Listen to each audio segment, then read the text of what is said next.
Hey, beautiful soul. Welcome to The Cosmic Catch-Up. I'm Corri. And I'm Dana. We're real-life sisters who said no thanks to the 9-to-5 grind and yes, please, to the stars, spirit, and soul-led living. Around here, we're talking ascension, astrology, human design, sound healing, and the messy magic of waking up. So if you've ever thought, there's got to be more than this, you're our people. Two sisters, deep talks, whole lot of magic. Let's catch up. Hey, Corri. Hi, Dana. Welcome back to The Cosmic Catch-Up. I'm so glad to be here. Me too. It's going to be a fun day. We have another guest. Yes, tell me about her. Our dear, beautiful friend, Lauren Ragan, joins us today.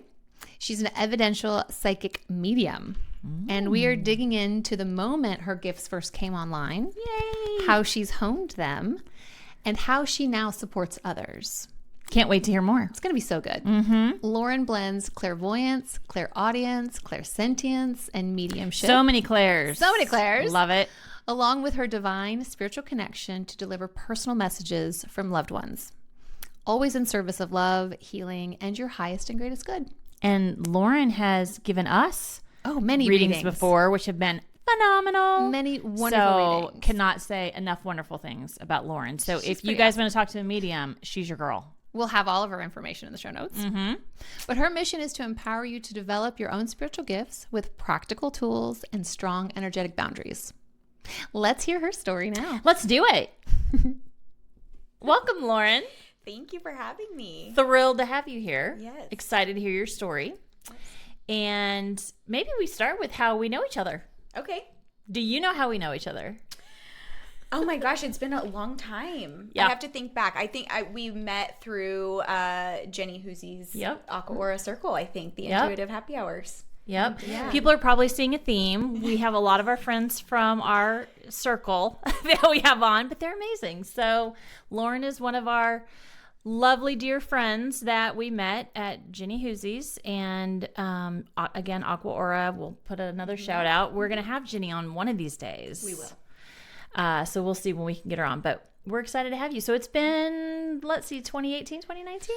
Yeah, it's been a long time. I mean, that's a long time. Yeah. But yeah, the good time. Well, and we're going to caveat, or I'm going to caveat, because I don't think Lauren would say it, but Lauren is just a tad bit younger than us, which is kind of amazing because we're going to get to her story, but you are young for being spiritually enlightened, I would say. Yes, I've been told that many, many times. Yeah, which is kind of awesome. Just means she's a really old soul. Yes, For sure. But we love that, and she keeps us young.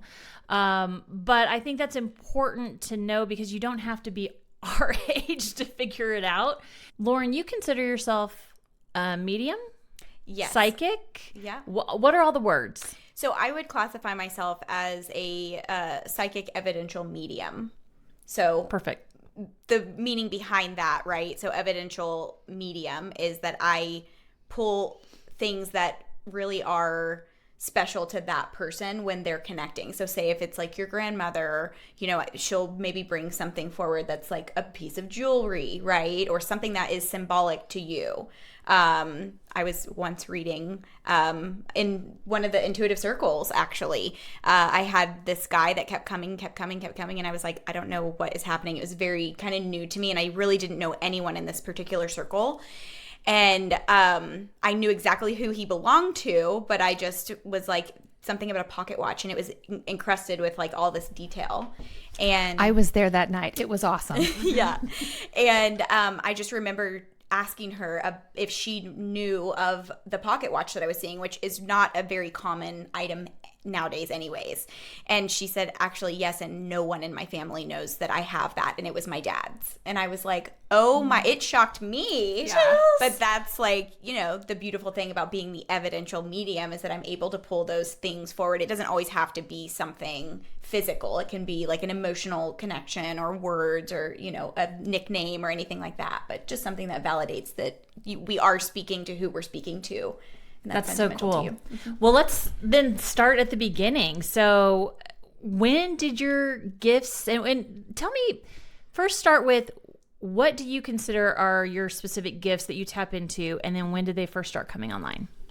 Okay. Let me break this apart mentally in my mind. So, I first started, noticing or hearing and seeing really spirit kind of coming towards me. And I was like, oh my gosh, this is kind of cool, but also terrifying, right? And I think that was really, I didn't start that until I was in my early 20s. Like I was in college, living with a roommate at the time, and like there were weird things happening. And I was like, oh God, like what is happening, right? But at the time, Long Island Medium was a big thing on TV. And I remember sitting there watching it with one of my friends, and I just said, oh my God, wouldn't it be so cool if you could really do that? Like, and I was like, watch out for what you ask for. After that point, I was like, uh-oh, maybe I shouldn't have said that when I was watching it, but I was really drawn to her. And she was kind of new to it too. And she was explaining some of the symptoms that she was having with the anxiety and stuff. And I was like, I didn't have necessarily anxiety, but there was definitely a fear there because of how I grew up. So very interesting. Do you want to talk a little bit about that? How you grew up? Yeah, I mean, I grew up as a Jehovah's Witness. So, in that religion, it just is frowned upon, right? It's not a normal thing. And I think that that's kind of the consensus across most religions, right? It's not, accepted, these kind of gifts, although they talk about it all throughout the Bible, right? Like but people are not, they don't put all of that together that, oh, these were normal people doing these same things. We're just modern day, right? Mm-hmm. So yeah, I grew up as a Jehovah's Witness. I was really young in it. So I have to say, I think a lot of my family members had more exposure to, what actually the religion was and what it represented. But for me, I was so young, and I think I kind of got out of that a little bit easier, right? I didn't have all the stigma that comes with, my gift and what you're supposed to be doing and all that guilt and stuff that comes with that. But yeah, so I ended up getting out of it when we were young. My parents got a divorce, and that kind of catapulted that, okay, we're leaving the religion. It wasn't because of the religion, but it was just, that was a phase in my life. So once my parents got a divorce, life really kind of changed, right? Like, I was celebrating Christmas and birthdays and all these things that we really were not allowed. It was, to put ourselves first. That religion is really about God and putting him first, which is great, right? But it definitely is, puts a lot of boundaries for the people that are in it. How did your family respond when they found out that you were hearing and seeing things, or did you keep it from them for a long time? I really kind of kept it from everyone. So I was really young. I was 8 when I had my first experience I really love talking about this because it really shaped kind of who I am now and what my experiences are. But I was 8 years old, and I had a really terrifying, scary moment with spirit. And it was everything that the religion had taught us. Oh my gosh, it's demons and, all these words that kind of go with it. So it already has that fear in it. And I told my mom and that I was seeing things or feeling something, and she lived through the experience with me that I was having because I was like so young. And we just my mom was like, I don't know how to feel about this. She really didn't know, right? And this was prior to the divorce, so we're trying to navigate this and what that looks like, and we're still in the religion, and does she talk about this with family or not? And so I just kind of suppressed it. I was like, you know what, like, it's just not the time, and I don't really know what this is, and I never want to have that kind of an encounter again, right? It was it really did feel like, I mean, I can walk you through it if you want. Yeah, because I'm curious, as an 8-year-old, anything would be scary. Now that as an adult looking back, was it as scary as you thought it was at 8, or like, tell us about it? Well, having that experience at 8 and knowing what I know now, I think I would have had a very different reaction having the knowledge, right? That I have now. But at the same time, like, it was still a very, like, if that happened now, I mean, people, you see scary movies and everyone gets spooked, right? Sure. Like, that is, kind of the feeling that I was getting, right? And I think what was more terrifying was that this was an entity, and I could see it and I could describe it, and it was actually like holding me down. So a lot of people will think like, oh, like it was probably sleep paralysis. Absolutely not. I was completely fine. And the second that my mom ran into the room, it was gone. So and, it was a bad entity. Oh yeah. What I call stagnant or static. Yeah. It was. That is terrifying. Yeah. Because it wasn't like it was an angel or your guides. It was a negative entity. Yes. Oh, yeah. God. And it was, and the part of me that I question now is like, I was 8 and I was influenced by a religion, right? And they describe what a demon looks like and all of that. But I think for me, when I go back to that memory, I remember what I was seeing, but I don't know how much of that was actually like my imagination on what it looked like, or if that's really truly what it looked like because of the influence that I had from the religion, right? So it was like a black cape, couldn't see a face. I just had eyes, and I was like, this is like, that is the part where I go like, I've never actually seen something like that going through this mediumship journey that I've been on. I've never actually seen something like that, Sense. And so I just think about it and go like, I don't know how much of that portion of it was, creating that moment in my head, right? Or that figure in my head versus like the feeling that it gave you. Yes. But after all these years, the fact that you still remember it, it stuck with you. So it clearly had a significant impact. Oh, yeah.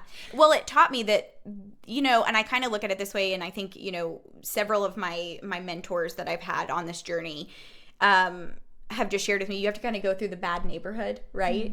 So if I had never had that experience and it was all hunky-dory, going into it, and it was all, rainbows, then it would have been I don't think I would have been shaped the same going into this, right?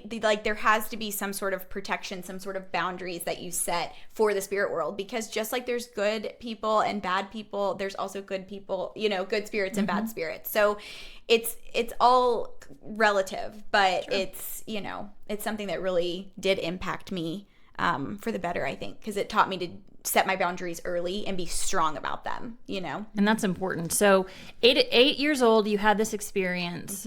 Then basically you didn't have another one till fast forward to your 20s? That I remember. Like, I could sense and see orbs and pictures, and I was intrigued by that because that to me represented like loved ones, right? That were surrounding you, that were protecting you. And now that I know more, it's like, oh, those are all of your guides and your angels. And yes, some could be loved ones, right? Like, but it just, that was what was fascinating to me, was the light side of it versus like this scary moment. And so, yeah, So when you started in your 20s, things started kind of happening again. What did you do with it? Where did you go? Because we talked about finding Ginny, as did you, but this happened before you found Ginny, right? Yes. Yeah, many years. So what did you do with the information that was happening? And because you came from this religion, you wouldn't, I'm assuming you wouldn't say that you were overly spiritual or anything at this point. No. So how did that begin to flourish, and what did you do with it? Okay. So, so whenever I had, fast forwarding. So I had moved away to college. I was in Stephenville, Texas. We had rented a house. It was like a 3-bedroom house. And I'm early 20s, right? So probably like 21 maybe. And I just remember like standing in my bathroom. I'm like curling my hair, and I see something pass out of the peripheral. And I'm like, that did not happen. I'm talking myself out of it because I'm home alone in this new house, and like I haven't really had another experience, right? And so I'm going like, oh, I did not just see that, and I'm curling my hair, and I just was like, for whatever reason, I don't even know what made me do it, but I literally was like, okay, I'm just going to ask what the name is, because like I know that was something, and I didn't even finish the thought in my head of what is your name, and I got Oliver, and I thought, I grabbed I unplugged my curling iron. I'm getting ready to go out. I grabbed my makeup. I haul ass out of that door. I'm sorry if I can't, but anyways, I ran for the hills. I was like, I did not, and then I didn't go back to the house that night because my roommate wasn't there at the time, and I was like, I am not going back alone. No way. So it was quite hysterical, but also like oh my God, what just happened? I was having to wrap my brain around what, did I really get that? Like, I literally was thinking the question. Imagine being in the middle of a thought and you just get an answer, right? Or a response, rather, right? And I was like, okay, so now I'm seeing something and I'm hearing something. And that guy, Oliver, man. That guy. Yeah, Your other roommate. Yes. Our third roommate. No wonder we had 3 rooms. Oh my gosh, yeah. No, he would play games. He had been there a really long time. I did research on the house, like, is this somebody that passed in the house on the land? Like, what was this? Because it's Stephenville, and, you know, it's an old town. And so, but yeah, there was nothing. I think he was just there to, like, talk to me and try to get me to help him, which, you know, I think I remember later just being like, okay, you're free to go. Like, you know, but I didn't really know what I was doing, you know, just send you to the light. Like, somebody come and get you. I don't want you anymore. But no, I think, you know, so it was really funny to have that experience. But what really set it in for me was one of my friends I had over. She was, like, very religious, you know, and she still is to this day. Like, she's a wonderful person. But we were, like, studying for a test, and I was like, okay, we're going to go to bed, because he stood in my room, and I could see him every single night at the window. But I thought I was crazy, and I'm trying to figure out if I'm crazy or if I'm, you know, not. Yeah. And because you go through an element of, like, am I, like, going crazy? Losing my mind. Yes. Yeah. Mm-hmm. And so I turn out the lights, and I know he's there because I can already sense him. I can see him. And my friend, she literally was like, turn the lights on, turn the lights on. And I was like, not until you tell me what you're seeing. She was like, it's a man. He's there. He's got a hat on. And I was like, oh my God, it really is. I am not crazy. So I turned the lights on, and I was like, girl, you really you validated me. But I was like, he is here. Like, now you know you're not crazy. Yeah. And she's so religious that I was like, but she's also incredibly intuitive. Yeah. If she could see it too. I was just going to ask, because a lot of times religion shuts down that spiritual side. So the fact that she could still experience it, that's pretty amazing. Yes. Yeah. No. So that was my kind of validation that I wasn't losing my mind, that I was, you know, I was really seeing him. He was really there. How'd you get rid of him? I think I really honestly don't remember. He had played a couple of pranks on me, and I just got really stern in my boundaries and was like, not happening anymore. He would move my keys from, like, my bed to my dresser, set my car alarm off. I'm like, this is stupid. It's sitting in the driveway. Like, I'm in the, you know, living room, and my truck alarm is just randomly going off. There's nothing around. Yeah. I go in, and the keys are moved, you know, from my bed to my dresser, and I'm just like, okay, I am done with this. You're not allowed to do this. It's freaking me out, you know? And I don't want to see you anymore either, you know? Like, so I think I just set really good boundaries with him. But that was the start of what do you do, right? So my first mentor, actually, Dr. Margaret Clench, she studied under Carolyn Miss and all of, this great education backing her. And my sister was actually I always call my sister the key to the doors that I need, right? Like, she somehow always finds these people or, you know, connects me with the right person at the right time. So I love that. But she Margaret was in there getting her hair done by somebody else. And she kept searching for my sister. She was like, there's somebody in here with, like, a B name. There's a J coming through. I need to talk to this person. She couldn't find my sister, and nobody registered that it was Brooke. So then the next time she came in, she was like, oh, you're the one I've been meaning to talk to. So anyways, I was telling Brooke about my experience with that guy. And I was like, I've got to do something because I don't know how to get this to shut off. And I'm like, scared. Yeah. Because it was my first, you know, other experience other than the petrifying one that I was like, oh my gosh, you know, how do I navigate this? Now that this is happening, I've got to figure out how to either get rid of it, shut it off, or figure it out, you know? And so Margaret is actually the one that helped me learn how to set boundaries, how to clear my connections, and how to send people to the light. Cool. And that is what I would say, going back to your question, you know, that one of my main gifts is that I can transfer souls into the light. And it's something that I practice, you know, pretty much daily, because there are spirits everywhere, just like there's people everywhere. So it, you know, anytime I sense or feel somebody, I will just open that portal essentially of light and just send them on their way. Some of them are a little bit more stubborn. You have to have conversations, but that's been the most interesting part to this. And some people say like, oh, don't name them. I'm like, they were human once, so they have a name already. It's not gonna, connect them any further to you. You need to know their name. And sometimes they will pick a different name to, transition over into the light. So I think that that's kind of their new beginning, right? But that's a beautiful part of what I do. Aside from connecting those loved ones to their family or friends or, loved ones. But yeah. That's great. I mean, I love that. I think that's so cool. When did you decide you wanted to keep going versus turning it off?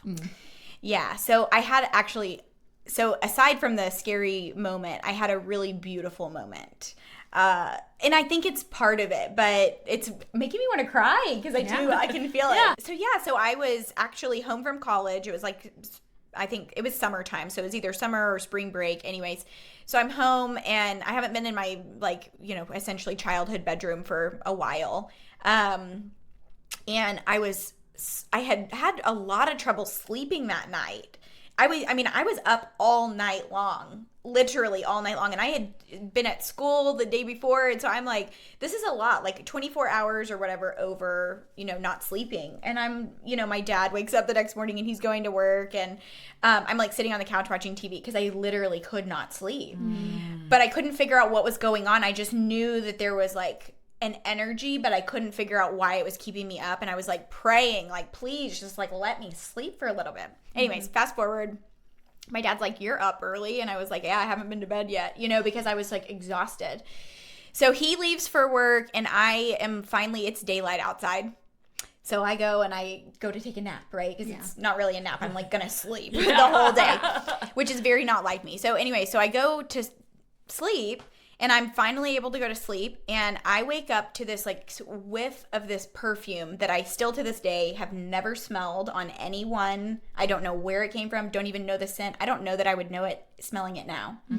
But it was so strong that it woke me up out of my sleep, and I roll over, and there is this woman standing literally in human form in front of me, except she doesn't have any feet. That's how I knew she was not actually physically there. She's big, pregnant. And her little boy is standing next to her, and the little boy is like reaching out to me. And I can still remember, like, she was wearing like this white, it was like a Sunday dress, right? And then she had a blue cardigan on. Her hair was dark brown, you could tell she had curled it, but it was like, it had a natural kind of wave. And the little boy was wearing like it looked like they were going to church, honestly. Okay. Like he was in like a button down plaid shirt. It was blue. He had dark brown hair. It was kind of like a chili bowl cut. Yeah. Could you tell the time of year or what decade they were from? Oh, it was current. It was current. Okay. Yeah.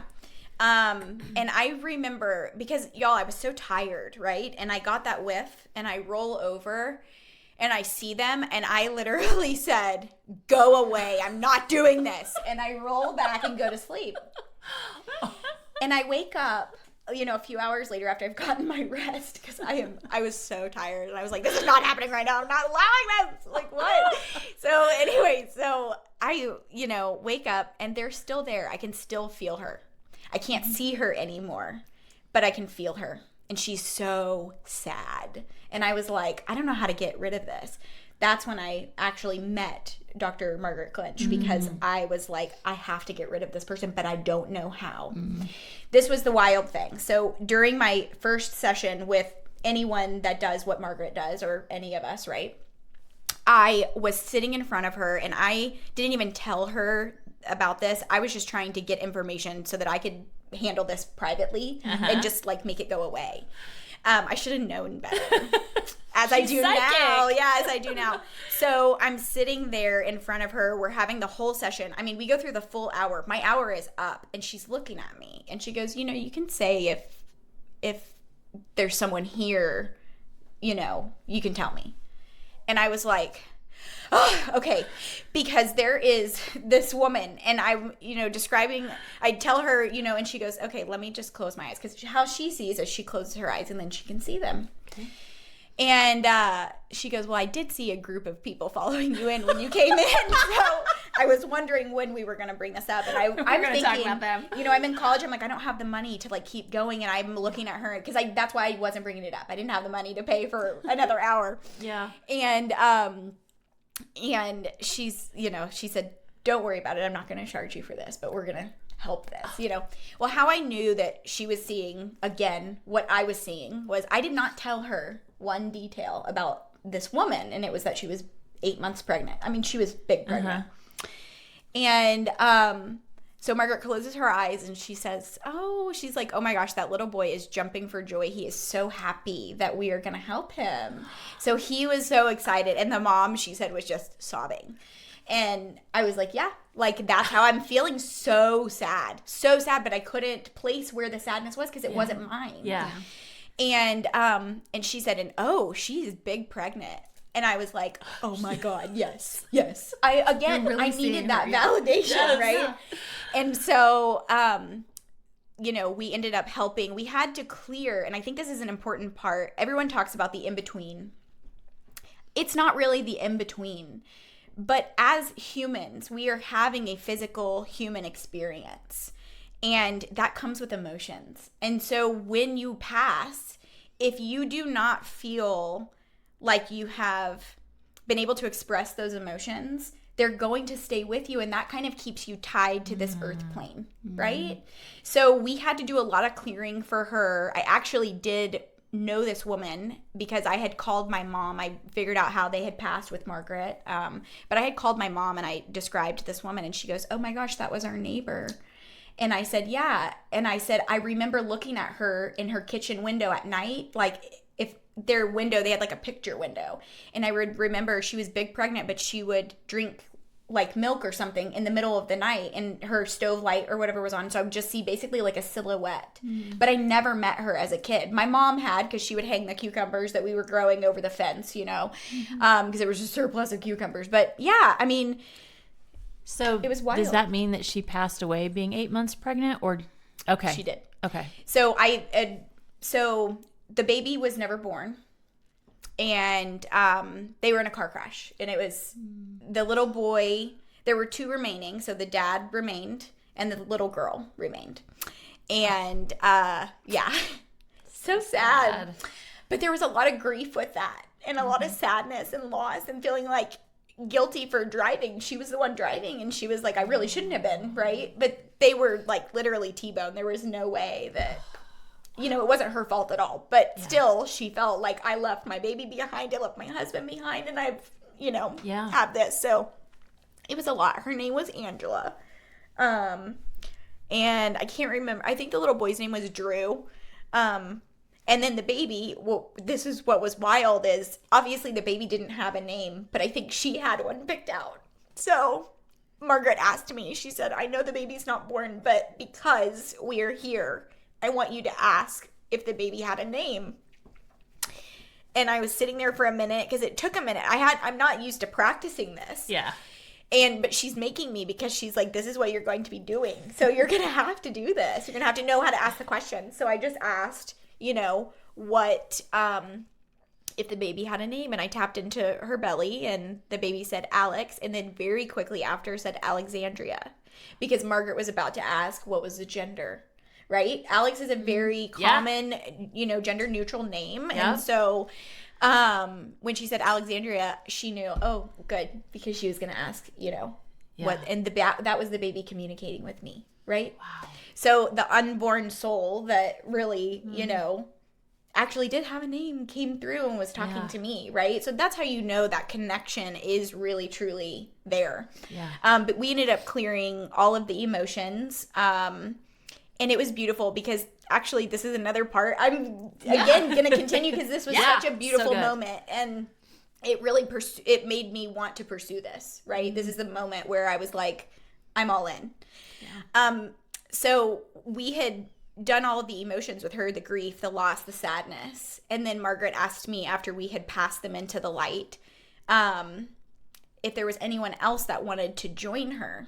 So I have only seen this probably twice in my current career lifespan. So 20 to, I'm 33 now. I was sitting there with her, and she said, okay, I just want you to close your eyes because we're about to pass a lot of souls.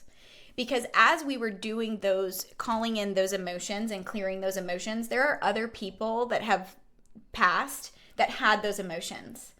And with that, we were able to clear, I can't even remember the number, but it was a massive, I think it was like 7,000 souls that transferred that same day, that same session with that family, just because they were all kind of, I hate to say it, but in that in between, they were still stuck here tied to that plane because of those emotions. Yeah. But I said to her, I'm just seeing how I see it is whenever I closed my eyes, I could see it was kind of like a red carpet. It's like a conveyor belt into the light. It sounds funny, but it really is how it works. It's a portal. It's a tunnel that they are going on, and you can call loved ones in, and they'll stand at the top right near the light, and as you go, you ascend, then you're meeting your family. Yeah. But I just said to Margaret, I'm just seeing like flocks of orbs going to this light. And she said, yeah. And she goes, okay, so I want you to do one more thing. And that's how we figured out the number. She was like, they were already communicating how many to her, but she wanted me to get the number. And she goes, tell me if you get a number. And so I was sitting there and I said, oh my God, it just keeps going up. And she goes, mm-hmm. And she goes, when you finally settle on a number, please let me know. And I told her a full number. I don't remember it now, but it was like 7,352 souls. Yeah. And it gave me a number, and she said, you're exactly right. And I was like, oh my gosh. And I literally could see the portal. And then she said, okay, now we have to close it. So we closed the portal to the light, and that was the end of my session. But that was the session that like made me feel so good. It was that euphoric, that love that, everyone talks about when they have near-death experiences, right? It's that non-judgmental, pure light, pure love. And that is where I operate my gift from every day. I have goosebumps. So amazing. That is phenomenal. So amazing. Yeah. Wow. Okay. And so it sounds like she then also gave you tools. Yes. And how you can both manage, but also harness. And then talk about practice. Because it comes naturally, but you can't just. Now it comes naturally. Yes. It definitely didn't when I started. So what did that look like? Practice for me was really about just trusting what I got, which still to this day is a practice, because there are times when I'll get information and I'm like, no way, that's not what I am getting. I like fight it, and my guides are probably like, just shut up. Would you just say what we're telling you? We question, we doubt. Yes, we do. It's the human response to do that, to fight that voice. And so I think for me, the practice of it is, just listening to what I get and knowing that like your intuition is not just, it's not you. You don't create your intuition. That is your guides keeping you safe, making you make that turn, making you go to the different grocery store that you didn't want to go to because it's, an extra 4 miles, and why would you go to this one? It's all of those things. It's why you don't get gas at certain places, right? It's all of those things. So it's just listening and honing in on that little voice that's saying, and I've had so many clients say like, oh, I was driving and literally I kept hearing like, turn right. And they said I would turn right, and there was a car crash that happened right after I turned right. It was like they would have been in the car crash, but because they listened to that intuition or voice, right, then it just, they avoided it. That's our protection. So I think there's so many times that can happen that we are not even aware of it. Right. In the sense of like, maybe you don't hear a voice of it, but you end up leaving your house 5 minutes later than you planned. Right. Or, something else that we maybe get frustrated about, but it actually was the thing that protected us from something worse. Right. Exactly. So I want to go back to when did you start sharing with other people or your family or any family and friends that, hey, this is a thing, this is what you're doing. I see dead people. Yeah, basically, right? And then what was their response to it? So my family was one thing. So my family, and it's funny because I have we all grew up in the religion, right? So the funny thing is my entire family, it's through our entire lineage. The things that we have in our family, all of these gifts from each person, it's wild. But it's also, some of them do not acknowledge or accept it. They don't mind that I do it or that I talk about it. or they really haven't expressed if they have like a opinion about it. I have some family members that were that I never would have thought would be accepting of it, that are very accepting of it. I think, you know, my dad and my stepmom, I think they believe it, but it's hard, you know, which makes sense because it's not, you know, I say it's not common. It is actually way more common than we lead on or think. But it is, when you can't see it, when you can't feel it, how do you believe it, right? Mm-hmm. Like, there is that question there, which I welcome skeptics, because actually I love the questions that they ask, because then it prompts me to really think about it or really tap into my guides and go, but like, how do we get that information? How did I know that? You know? Well, have you given your dad or those that believe you but have a hard time with it, are you able to give them signs from maybe their past loved ones or anything where they're like, well, shit, wow? On occasion, there have been times, and I think it's funny because the skeptics are often the ones that get the best messages. I'm like, why couldn't this happen to my really good client that I love, that I talk to like every couple of weeks? Like, please let this happen for them, because this is amazing. But the skeptics, they need it the most, I think. And so what ends up happening is, you know, they get this amazing, mind-blowing message, and then they can't not believe it. Yeah. You have a corporate job. Mm-hmm. How does your gift show up in your daily? Because I want to hear more about your boundaries and how, when they're allowed to come in. But do people at work know this happens, or do you keep it to yourself and only select people know, or how do you approach it? Because it's a part of who you are. Right. Yeah. And ultimately, you know, it is my dream and my goal to like do this full time. Right. And it will get there, but it's just right now, I really enjoy kind of what I do and being of service to others. So in both aspects, I am still of service to others. So that's important to me. Mm-hmm. But I don't hide it at work. I don't openly discuss it, because I really am mindful about, I don't want to upset anyone or make them feel uncomfortable. And I think sometimes, you know, people that are skeptics or don't really understand it find it a little invasive, or because of what their perception is of it, right? I'm not reading your mind while you're on your computer. I could care less, right? But a lot of people are like, oh my gosh, you know, like I had an old coworker that I had told about it, and she was like, oh my gosh, I knew she was pregnant, but I wasn't saying anything to her. And she was like, every time I passed you, I knew you were like tapping in. And I was like, I wasn't tapping in. It's just like, it's hard to hide a pregnancy. Like, it just, I can see it. Like, whether you're showing or not, I can see it, you know? So it was so funny, but she was like, oh my gosh, I always felt like you were reading my mind, and like, I didn't want you to know. And I'm like, that's so funny, but no, I wasn't. I would just look at her and smile, you know? That's a good myth, though, that people think that you're reading their minds or you're tapping into their auras, but that's really not the case. Right, it's not. It is with intention, right? I think, and I've said this before, it's not ethical to just tap into people. That's not, I don't allow even my clients to really do that. They'll start asking questions about certain people, and I'm like, listen, if this is because you are in a situation with them, yes, I will tap in then, but if this is just you being nosy, then we're not going to go there. No. We're not going to do that. That's not what I do.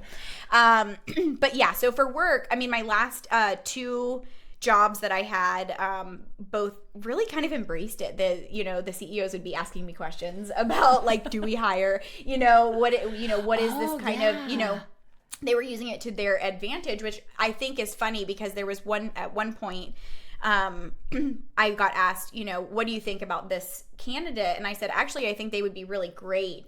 I do feel like it wouldn't be a full-time position for them. They need to be fractional. We hired them as full-time, and literally a month later, they came back and said, I want to be, my part-time own business. And I want to, they wanted to start their own business, but they still wanted to do what they were doing. Yeah. And I was like, that's where the fractional piece came in. But I don't know that the CEO actually thought of it that way.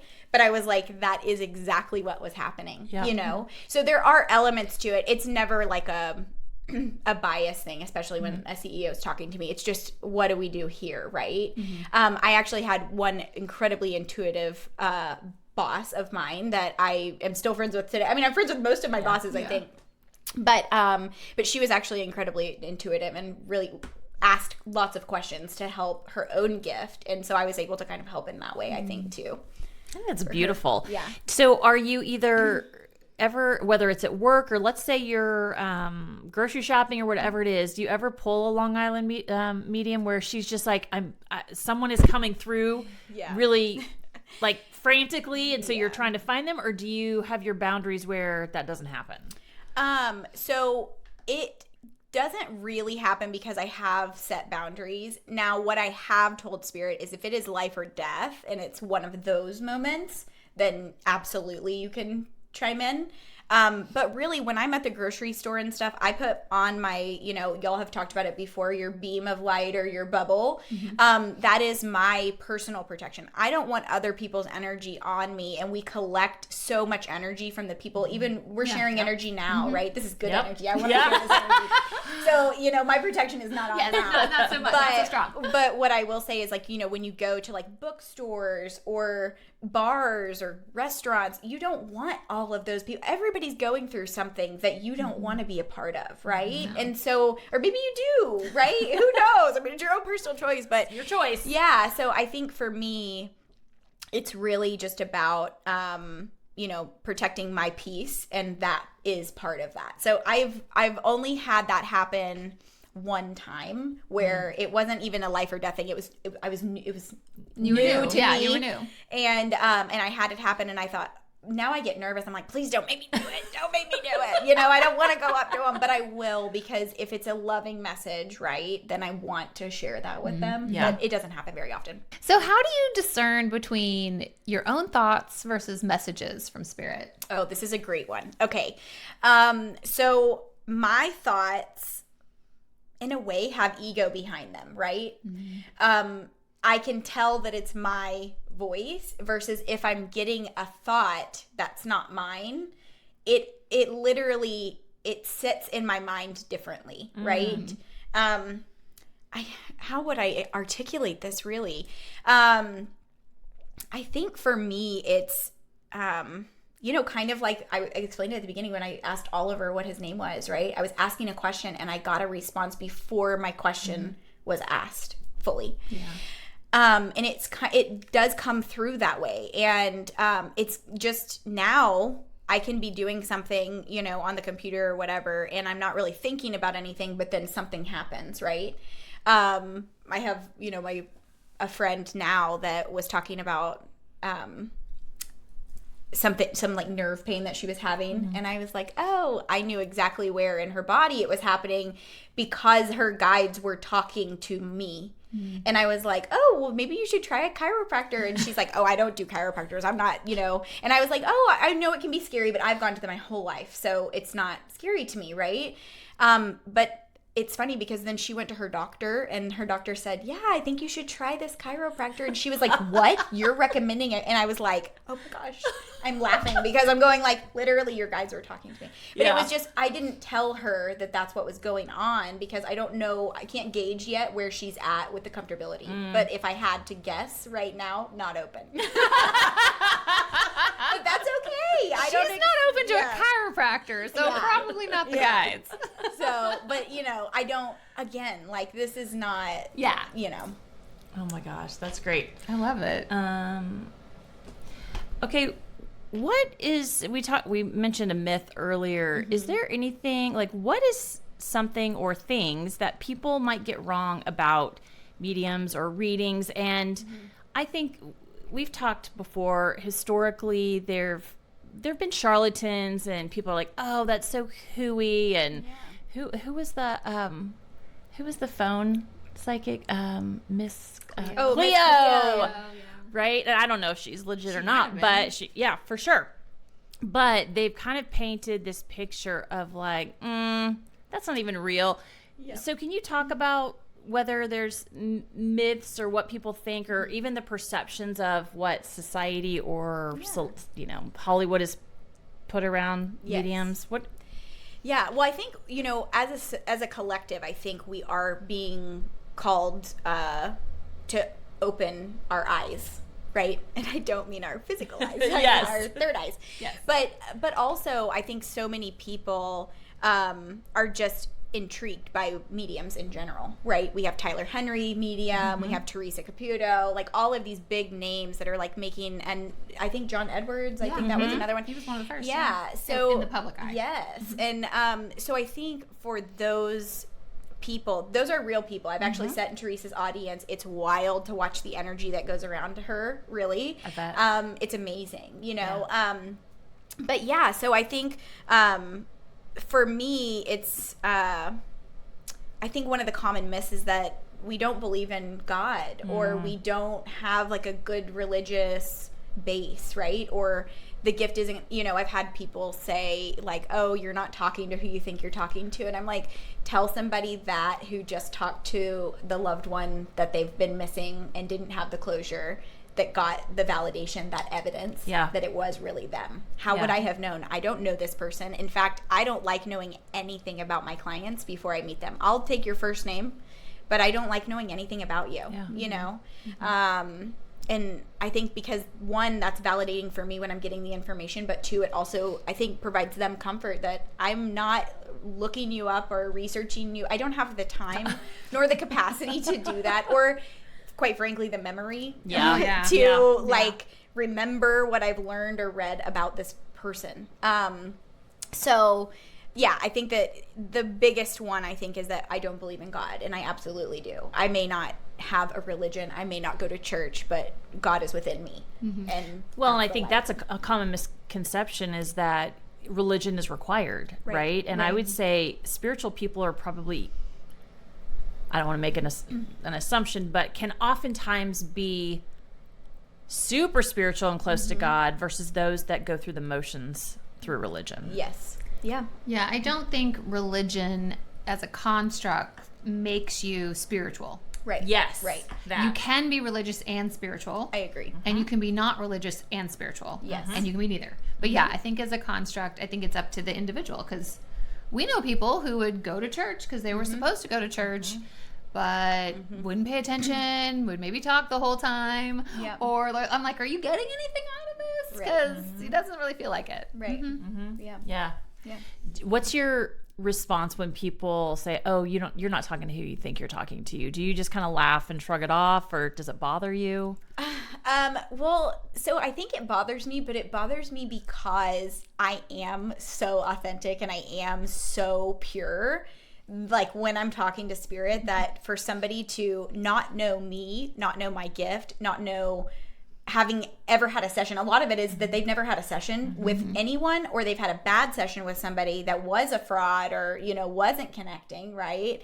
So I think in that sense, it does bother me because I want to just help you understand, but that's not my place. Well, what's happening, it sounds like, is that you are a trigger for these people, right? Because of something going on in their lives. Right. So they're lashing out when really it has nothing to do with you. It's more about them. Yeah. Awesome.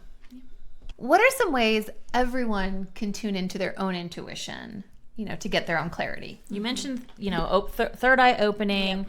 We talk a lot about intuition on pretty much all of our well, this is what this whole thing is about. Right. It's really about intuition. So are there, and it might be things that just you've done, or you can think about going to Ginny's class. Rituals or habits that you do. What's your favorite? Okay, so I love, you know, burning incense, or Palo Santo is my favorite. If I need a deep clearing, I'll do, you know, some sage. That's like, those are like the big guns, you know, you'll really clear your space out. But then you have to remember to fill it back up. So sound, music, laughter is amazing. Even if it's forced and fake, start it. It turns real. Yes, it does. Yeah. It really does. So the laughter is the best energy that you can really feel, even if it's fake. It's, as you start doing it, it's actually an activation for not only your space but your body. So I love doing that, but I also, you know, just quick things are like being intentional about how you want to start your day. So the first thing I do in the mornings is like, how do I want to feel today? I pick an emotion that I want to feel, right? I want to feel joyful. I want to feel happy. I want to feel fulfilled. Some days I want to feel calm. Some days I want to feel energized because I'm really tired, right? So I just pick something that feels good and I think on it for a little bit, you know? I love Abraham Hicks because it's about, you know, creating that vortex and what's in your vortex and being mindful. And she talks about the bag of marbles. Those bag of marbles, some of those thoughts are so old and so just not even active anymore, right? And we don't want them anymore. So we just kind of clear and cleanse those out. As far as like strengthening your intuition and doing things like that, y'all had mentioned, I think previously, like the cards. I love the cards. The cards was something that I did at the very beginning of like, okay, what does this card feel like? Whatever. It's funny kind of also to do it with money. Because we all know everything is energy and it's frequency, but for some reason it's fun to like hold a $20 bill, right? And then you hold a $1 bill. The frequencies are very different. I can already sense the frequency now. Yes. Just thinking about it. Yeah. So it's like when you're holding it, then you have a different frequency. So imagine that just in that one item, right? It's a material item, but think about that in anything and everything that you're touching or you're interacting with. You're constantly in some sort of a vibration. So being mindful of that, I think, is good. And just sensing that, I don't know, I think sometimes for intuition, it's just, again, listening to that voice. My mom is a prime perfect example of this because we talk about this all the time, and I would get so pissed off at her because she'd be like, well, tell me about this. And I'm like, why do I need to tell you? You already know. Why are you asking me? You know, get really mad at her. And I would feel bad for getting mad at her, but I'm like, also like, you have a gift, use it, you know? And so now she is amazed because over several years, and I mean, we've been at this for years. I'm like, Mom, I'm not telling you, you already know, you know? And she'll be like, I know, but she needed the validation, right? Yeah. Which was unfair of me to not give it to her sometimes. But also, she's probably going to be watching this and be like, she's right. Well, that's the humanness of us, right? Yes. But for years, and now she'll say, oh my God, they are talking to me all the time. They really do. They talk to me all the time. I thought, you know, and so she'll say, I thought that I haven't, you know, been hearing them, but I've been hearing them for years and I know now. And that is that light that hits when you finally are like, oh my gosh, I have been ignoring that voice that has been literally talking to me for decades. Yeah. Just clicks into place. Yeah. And of course, they're jumping up and down like, finally! Yeah. She gets it. Yeah. And I've watched my mom go into flow, right? Over being able to hear them. And it's funny because as she listens to them and activates them, it's like things just go her way, right? And you know, things are just then at that point magnetic because then you're really in flow, and that's where we all want to live and be is in flow. When it's for us instead of against us, it flows. Yeah. That's such a great example that anyone and everyone can do is literally just listen to your intuition. Yeah. And you have proof, you've witnessed it, that it works. Yeah. That's what we keep telling people, listen to your intuition, but the human side of us doesn't want to trust it. Right. Yeah. So part of it is just trusting. Another thing that I do, and I just forgot until we were just talking about it, but I always, occasionally when I feel like my ego is really in hyperactive mode, I'm like, get in the back seat. You are not driving this, you know. Yeah, we're not driving this day. Like, get in the back. And it quiets it down, and then I can focus on whatever else I wanted to focus on, right? Or listening to my intuition. Smart. But I just say, take a back seat, you know. Great advice. Kick it out. It's really great advice. What is one thing that brings you back to center then when things are feeling overwhelming? The energy has been so crazy out in the world.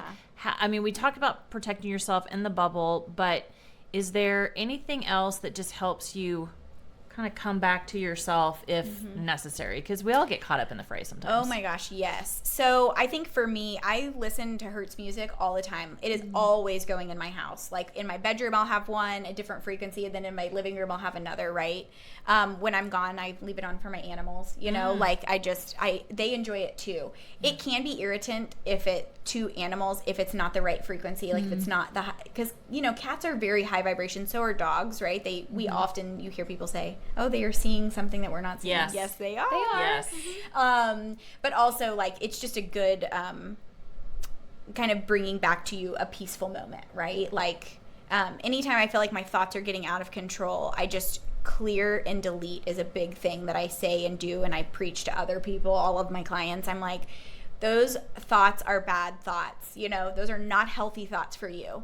That is, you know, your ego's trying to do something. It's trying to solve a problem. There is no problem to be solved. Let's just quiet that down. And if we can quiet it down, then we'll be back to center. So, yeah, I do. I always just kind of take a deep breath and I'll listen to Hertz music. And yeah. Do you have a favorite Hertz?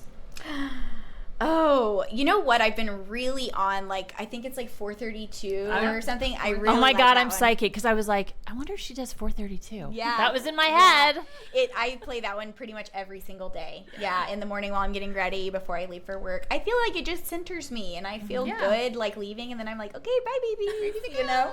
I love it. Yeah. I love it.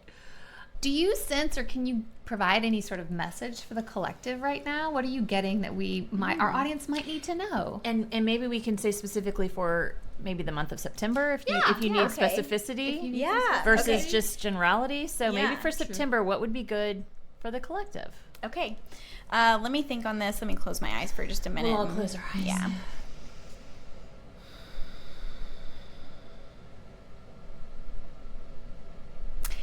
It's so funny because it comes through so quickly, but it just is the phrase, let it be.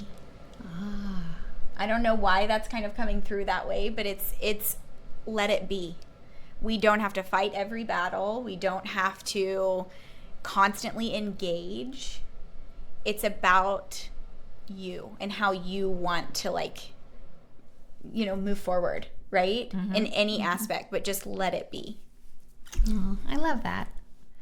I think that's really important because, and Dana and I have talked a lot about, but the collective can get so caught up in the story of the day, and it really doesn't matter. It doesn't. So let it go, let it be, stay in your own bubble, Yeah. focus on yourself, and boy, I think you'll be so much more at peace. Right. Yeah. Anything you want to add to that? Yeah, I was just going to say that what I've been trying to really practice lately is just being. Yes. Like, not having to go do anything, or again, getting out of that ego mind of trying to prove myself in some way, and just existing Yeah. in that way. And as we talk about the world at large and everything going on, it's like, I don't really tap into that because it's not for me to fix or worry about. Yeah. I agree. So I like that. Let it be. Yeah. Well, we're going to, because we have our guests pull a card. So we're going to have you pull a card and tell us what you think, because that was a beautiful message. And my guess is that whatever card you pull will probably tie into that. I know. Yes. We'll see. Okay. Patience. Oh, yeah. That's a good one for all of us. I like it.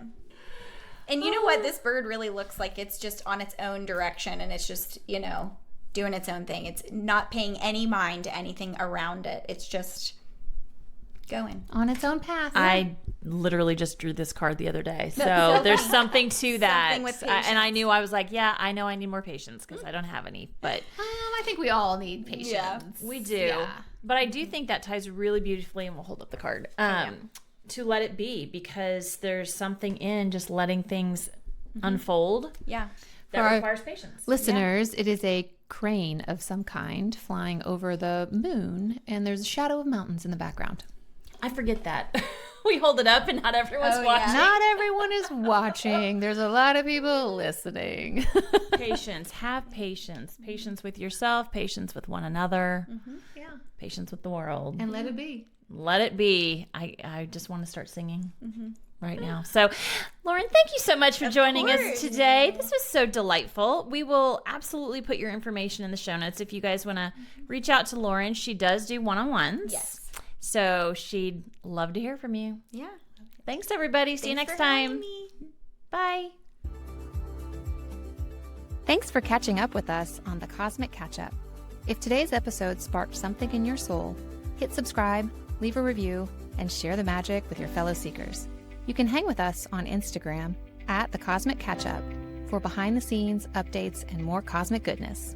And if you're feeling the call to go deeper, we offer personal guidance through our individual practices. All the details are in the show notes. And if it's aligned, we trust you'll feel it. Until next time, keep following the magic. The content we share reflects our personal experiences, insights, and opinions. We're not medical, legal, or financial professionals, and we encourage you to always do your own research, trust your intuition, and seek guidance from qualified experts when needed. Take what resonates and leave the rest. This journey is yours to explore.